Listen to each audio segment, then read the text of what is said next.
Alright, let's understand some more reactions on phenol. Alright, obviously I would be dealing in terms of flow sheet because I find this to be one of the best methodology to understand organic reactions. Why? Because lots of parameters you can directly compare, seeing, like you have this reaction here, this reaction, so many reactions over here on a sheet. So you can differentiate one from other. The parameters required for this reaction different, for this reaction different, but when you have it in front of you in comparable pattern, it becomes very clear for you to understand it and to apply it.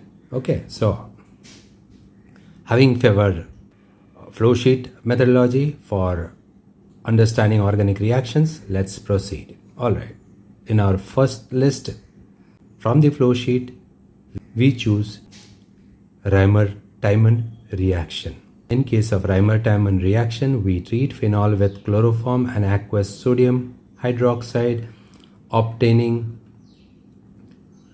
this intermediate, which is, since sodium hydroxide used, so sodium phenoxide obtained, chloroform used, so CHCl2, 1 Cl and 1 H from here, from ortho position out in form of HCl, and in place of that H, what we have is CHCl2 in ortho position. Alright, now what happens when the intermediate passes from here to here? Cl2 hydroxide, so obviously both the Cl would get replaced by hydroxide, OH and OH. Alright, so this would be CH, OH and OH, and 2 moles of sodium chloride. Alright, Cl, Na, Cl, Na, NaCl, 2 moles, and 2 hydroxide instead of Cl2 there would be OH2. So this is what it is, CHOH2. Now I already had mentioned that whenever a carbon atom has 2 hydroxys attached to it, it's one of the most unstable state. Alright, so what happens is, now I've just tried to show a bit of mechanism. What happens is, see, this bond goes in here, falls in over here, generating double bond. If we sum up the bonds, 2 bonds formed, +1 3, +1 4 and 1 5, most unstable state. So what happens is, this bond pair moves into oxygen, so oxygen becomes O negative. Now see here, this hydrogen has lost its bond pair, so it is in format of protons, so, and this is negative, so nucleophilic attack by O minus on H forms water, so water removed, and what are we left with is C double bond O and H, C double bond O and H. So that is what is over here. So the intermediate gets converted to ONA, sodium phenoxide, with aldehyde.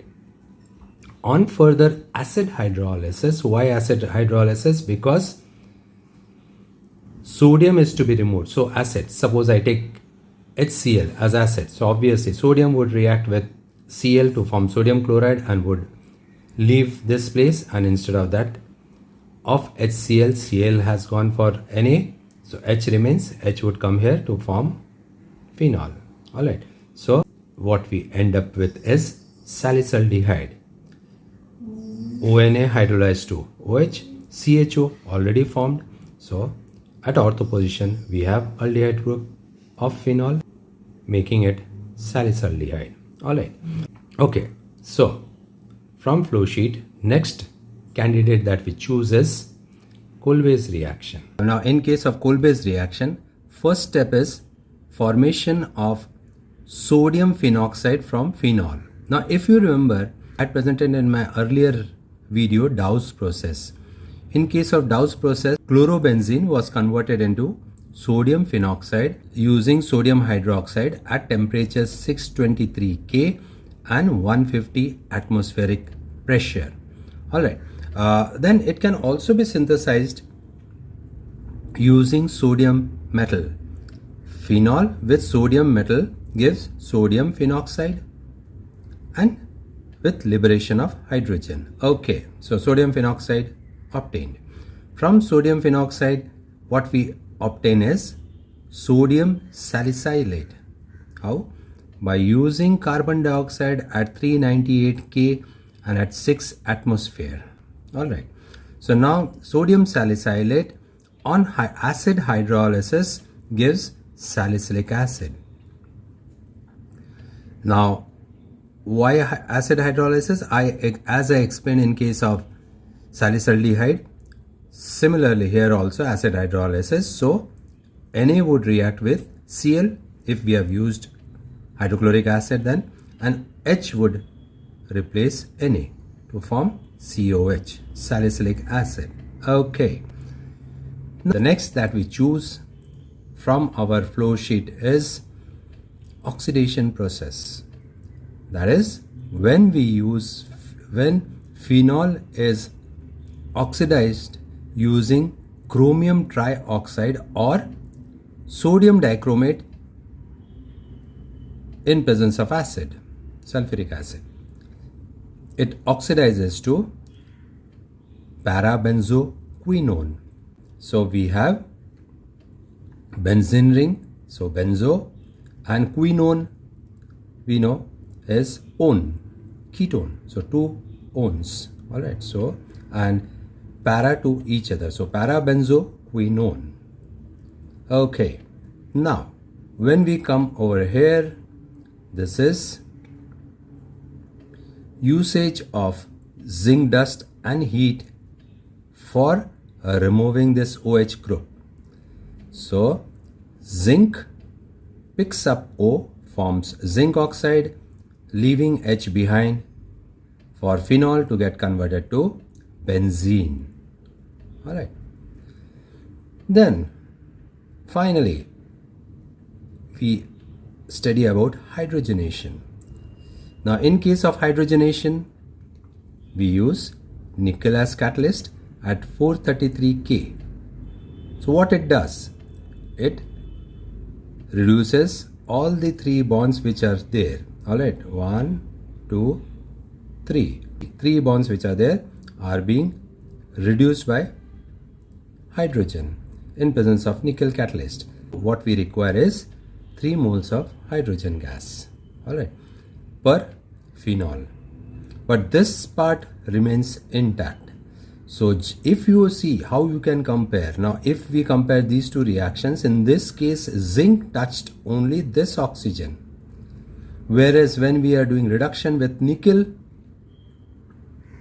in presence of hydrogen, it touches the conjugate bond system of aromatic ring. Alright, so it forms cyclohexanol. So when you have flow sheet around, and then again over here, if you compare, then this is now, these we saw hydrogenation, this we saw, we can say reduction. These two what we saw were samples of reduction. Now in case of oxidation, we find it forming benzoquinone. And then again if we compare here, now see how we got salicylaldehyde, and then we also got salicylic acid, salicylaldehyde, aldehyde. It's an aldehyde and this is an acid. So oxidized product of aldehyde is acid. So flow sheet helps you in understanding reactions side by side. Alright, so I would advise you all the time to please, when there are multiple of reactions for one particular molecule, please make flow sheet. Try to understand those flow sheet. You would find that it would be very helpful, and you would understand the reactions much quicker than if you study this way, one after the other. Okay? Alright, see you all then.